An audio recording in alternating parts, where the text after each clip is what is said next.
Hello. Okay. Welcome to module 1 of the Yes Fitness on Day online 90-day program. In this video, I'll be talking about stress and what happens to you and how to deal with stress on your quest for better health. Okay, so we'll leap right in. Okay, so this is what I'm going to cover in the video. So I'm going to look at what happens to your body when you experience a moment or a period of time of stress. Okay, why your body has these stress responses, what's going on in your brain when you get stressed, and because of these aspects, we'll look at control and the two emotions, fear and anger. Okay, right. Okay, so what happens to your body when you get stressed? Okay, at one point or another, you'll have all have experienced some type of stress. Now, whether that means just a momentary second, like you're cross, someone cut you up in the car, or someone didn't do something really important that they were supposed to do, or you're getting angry with the kids, and this might just be a flash, and you can feel that your heart rate's increasing, maybe you're getting a bit hotter, the blood pressure's going up, and you feel that tension, that fight or flight, that you want to either run away or kick the shit out of something. Okay, so what's happening in your body is, yes, your heart rate's increasing, yes, your blood rate's increasing, your blood pressure's increasing, and your body is being flooded with chemicals. So your adrenaline kicks in, and also the hormone cortisol is released. Now, this is all brilliant if you had an emergency situation that was threatening your life. You would need those chemicals in order to survive, but generally 99.9% of people are not faced with this level of threat. So most of the time, when you have this stress response, it's not necessarily needed. And going through a little bit of stress can be quite good for you, because if you learn from the period of stress, but most of the time it can be quite bad. And if you keep experiencing periods of stress, the long-term effects are it can affect your sleep, and it has links to diabetes, heart disease, and cancer. Okay, so sort of the more stress you have and the less you deal with it, the worse and worse it gets. Okay,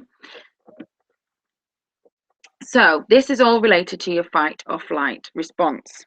Back when we were cavemen, and we needed to either run away from something to live another day, or fight it again to live another day, or to kill it, to eat it again to live another day. It's all hardwired to survival. Now, our brains haven't cordoned on. We might be all enlightened and able to design cars and flying machines and philosophically think about our place in the universe and all this stuff, but our brains are still stuck back in caveman times. So essentially, it doesn't know the difference. You are faced with a threat. Your brain thinks you're in jeopardy, you're gonna die, act now or gonna die, and so it floods your body with these chemicals and hormones. Now, are you going to sprint away from a saber-toothed tiger? Probably not. Are you going to climb up a tree with your bare hands? No, probably not. So when these chemicals get dumped out into your system, and then the stress, the threat has gone, what happens with them? They're just left around. And cortisol specifically can be linked to fat retention. Yeah. So if you're feeling quite stressed and your body's constantly pumping out cortisol, it can mean that you keep fat because your body's worried that it's going to need that extra fat to burn off when the threat has actually materialized and you need it for that fight or flight response. Okay. So how do you think you stack up? Do you think your fight part, do you want to kick something and go in with your fists, or do you think you'd rather run away? Have a quick think about that, because if you personally, I think if you are a flight person, then you can benefit a lot from doing things like jogging. You can actually use that to your advantage. If you're a fight kind of person, then you can again use that to your advantage by doing stuff like kickboxing or boxercise and stuff like that. So have a little think about that. Okay, your brain doesn't know the difference between an imagined threat, a real threat, or a remembered threat.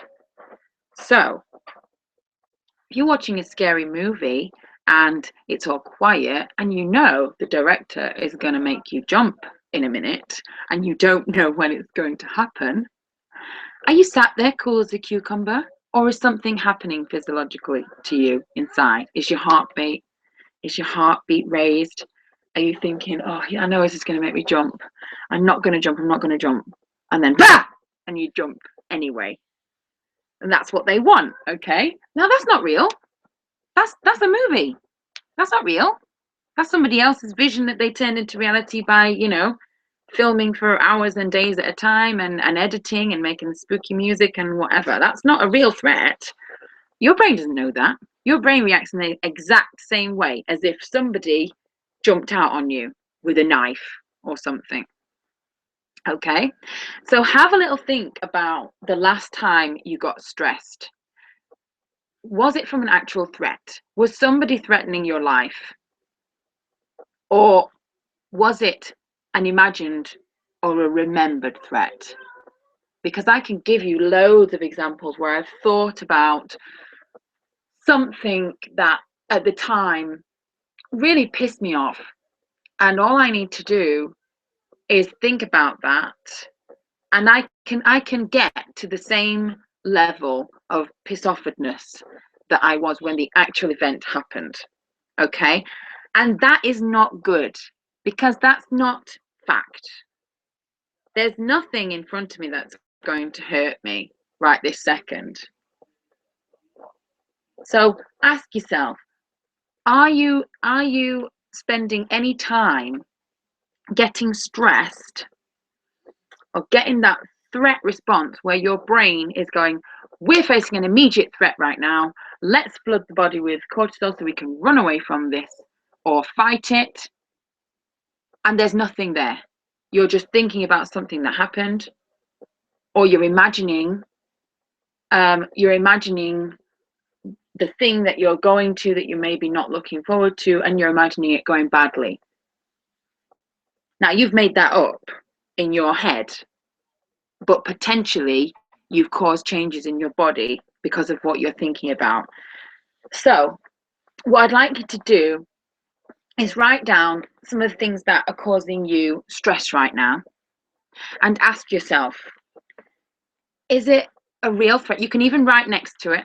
So write down a list of things that are causing you stress right now, that when you think about them or when they're happening to you, you get that response where you're feeling quite tense, the heart rate's raising, and you can feel that sort of uncomfortable anxiety, you want to run away. That's your fight or flight kicking in. Write them down on a piece of paper, and then next to them, right next to it, is it imagined? Is it real? Or is it remembered? Because if it's a real threat, that's fine. If there's a saber-toothed tiger or a bear rushed in here right now and my fight or flight response kicked in, I would relish the cortisol and the adrenaline flooding through my body to be able to run away from that bear. Okay? But if it's an imagined one, now that could be you're thinking about a meeting that you're going to go to, and you're worried it's not going to go very well. So in your head, you've imagined a whole scenario about, well, so and so's going to say that, and so and so's going to say that, and I haven't done that, and all this stuff.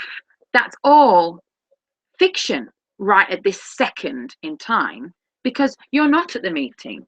You're not in their head. You don't know what they're going to say. You don't know what they're thinking. So it's all imagined. So if it's an imagined threat, you can actually stop that right now. You can go, do you know what? What are the facts here? The meeting starts at X time. All I can do right now is control my side of it. And if it's a remembered threat, there are ways that you can take the sting out of that, that I will deal with later. Okay. Right, let's look at control. Essentially, your stress response and feeling stressed comes down to you being in control or out of control. When we are out of control, we feel a lot more stressed than when we are in control. Because if we're in control, we feel like we can do something about it. However small, you can start chipping away at that mountain. You can start. But if it's somebody else that's in control, there's uncertainty there. There's the unknown. There's fear. And that's when you start imagining these scenarios in your head. And again, the imagined scenario causes you stress, and your brain doesn't know the difference. It thinks the saber-toothed tiger is in your face when really you're imagining this meeting or whatever going badly. Okay, so again, write down on your piece of paper, 2 lines down the middle. One side, what can you control? What I can control. Other side, what I can't control. Okay, now jot down everything that's causing you some stress or upset right now in your life, this second, on the piece of paper. What can you control? What can't you control? Okay, have a think of that. And then essentially, you can just ignore that right-hand side because you can't control it. So there's no point worrying about it. There's no point wasting time or energy thinking about that and imagining those scenarios. But if you can control something, then you can concentrate on that. You can make a difference in that left-hand column. So let's give you an example. Right now in my life, what's causing me stress? I suppose I'm stressed about childcare and money, and it worries me about if the weather's going to be dodgy at the weekend and I won't be able to do boot camp. Okay, so what can I control with that? Well, I can control the money side of it because I do the budget and I earn what I earn, and it's up to us what we spend our money on, so that can go in there. What I can't control the weather. So that worry about boot camp on Saturday, that can go firmly in the right-hand column. And do you know what? It doesn't matter either. If it snows, it snows. If it's icy and we can't get there or it's not safe, we cancel it. It doesn't matter. At the end of the day, it doesn't matter. And then that's gone in the right column. I've left the right column and I'm focusing on the can control one. Okay? So anytime you're feeling stressed, ask yourself, is it real, imagined, or remembered? Okay, get your piece of paper out. What can you control? What can't you control? If it's in the left-hand column, break it down into smaller tasks and see if you can get rid of some of that. If you can't control it, stop thinking about it. Stop imagining scenarios. Okay, this goes into fear. Again, when we're going into the unknown and we feel completely out of control, we get frightened. We get really frightened because we don't know what's happening. The brain goes off on its own tangent, making up all this stuff. Essentially, it wants to just keep you safe and alive and going into the unknown, doing something new, stepping out of the comfort zone, your brain doesn't know how to deal with that. It's frightened of going out of the comfort zone. It doesn't know whether outside of the comfort zone is safe, whether you will live out there.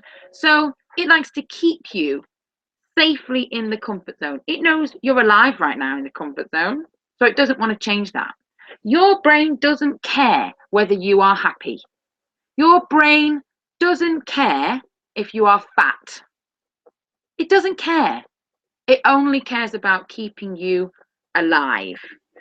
And whether that means alive, trapped in an overweight body with heart disease, getting out of breath 5 steps up the stairs, it doesn't care.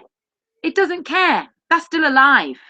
Whereas if you go outside for that run that you've never taken before, or if you book yourself into some kind of kickboxing class, it doesn't know what's going on there. It's frightened that this is going to take you so far out of the comfort zone that you're going to die. So it tends to throw up all these roadblocks saying, but what if this and what if that? And then the fear kicks in, and then you retreat back into your comfort zone where it's nice and safe. But you know what? The comfort zone might be safe and it might be keeping you alive. But is that really living? If you are miserable and trapped in a body that's holding you back, that you're slowly poisoning day to day by the choices that you're making with what you're eating. Okay, so all these are linked. So your stress response is linked to your fear and what you can control going into the unknown. Okay, now Stephen H is this amazing guy who's helped me a lot with my mindset, and he has a free Facebook group called the Inner Peace Project, which I thoroughly recommend joining because he's got so much on there. Even if you just go on there and watch the Mindfest videos, there's 12 videos, I think, where he covers lots and lots of different things. He does cover fear and anger as well in that. And there's also his 7 pillars towards inner peace, which is really good. And he's very compassionate and non-judgmental. He has a free course on fear with the, here's the link here, https://vimeo.com/174726682. So I thoroughly recommend having a look at that if you find that if you feel that fear is holding you back. Okay, so anger. Ooh, right. Anger doesn't have a lot of use, really. When you're angry,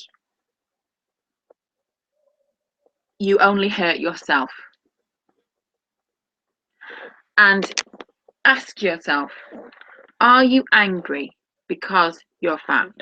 Or are you fat because you're angry? So again, when you're angry, all those physiological changes start happening. You flood your body with cortisol. So every time you're every time you're angry, you've got these chemicals that again have nowhere to go, and you store them as fat because they're waiting to be used up, and they never get used up. They never get used up, and they just end up storing. And then over time,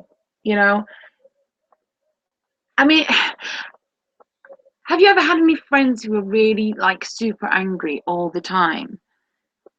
Are you still friends with them now? Because I know there's a couple of people that they were just so angry and the slightest little thing would kind of set them off. And I purposefully made a choice to move away from those people because it's not healthy to live in that kind of state of anger, and it can cause kind of toxicity within your friendship, because on one hand you're asking yourself, why are they this angry over this thing? Because essentially, at the end of the day, we're all going to die. Life's short. It's certainly not long enough to stay mad and get mad over little things. Okay, anger is like a hot coal. You might ask me why I've put that there. This is a great description again from Stephen Ace, who's awesome. So he says that anger is like a hot coal that you've picked up and you're holding it in your hand, and you're trying to give it away to other people, but they're not accepting it. So you just keep holding it in your hand. So who is it hurting? Is it hurting the other people that you're trying to hand it to? No, because they're not taking it off you. No one wants to take the hot coal. Is it hurting you? Yes, it's burning through your bloody hand. So, what do you do with the hot coal? You drop it. You need to do an Elsa. You need to let it go. Let it go. Breathe. Let it go. Again, you can interrupt your anger. You can say to yourself, stop or cancel, or even let it go and sing maybe a line from the song or something. Anything that can interrupt that anger feeling, because I'm telling you, it is not worth your time. It's not worth your energy to get angry, especially if it's over stuff like, I don't know, someone cuts you up in the car, or they've not done the thing they promised they were going to do. Is it really worth getting that angry? Is it really worth getting angry at all? Because you're holding that hot coal and you're just hurting yourself. So I've got a little tip that I try and teach my kids. I say to them, they're only little kids, 5 and about to be 3. So usually when they get angry, they express themselves physically.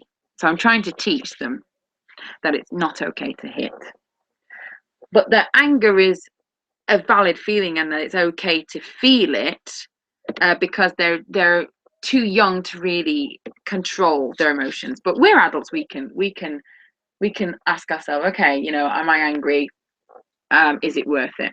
But this is what I suggest to them. You express it, you move on, and you have a cuddle. Okay?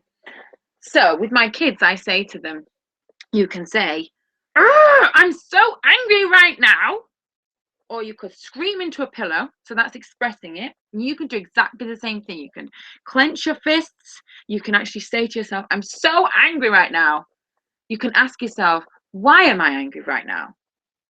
And if it's something small, like because that guy just cut me up, that you can instantly go, okay, well, do you know what? It's not the end of the world. Okay, and then you can move on. So ask yourself, what's next? Focus on something else.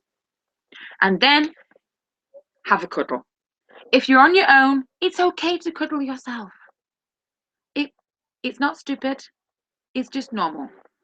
And even like a nice little cuddle, like I'm cuddling myself right now, and it does feel better. It's not the same as having another person cuddle you, but it's almost just as good. That physical contact will help you. Okay. And that is it for stress. So essentially, think about why you're stressed. Is it imagined or real or remembered? What can you control? What can't you control? There's another tip on that as well. In control, you can always ask yourself the 3 Ds. Do, dump, delegate. What can I dump? What can I do? What can I delegate? And then you might be able to shift some of those from one column to the other. So if you delegate it, you can move it from the can control into the can't control, into the forget it. Or if you dump it, it's off the page altogether. We've looked at anger, express yourself, move on, have a cuddle. We've looked at fear, and we've looked at what's going on inside your body. So I hope you can take some of this and think about what's going on in your life, what's causing you stress at the moment, and that it will help you on your journey to fat loss and good health. Okay, thank you very much. Bye-bye.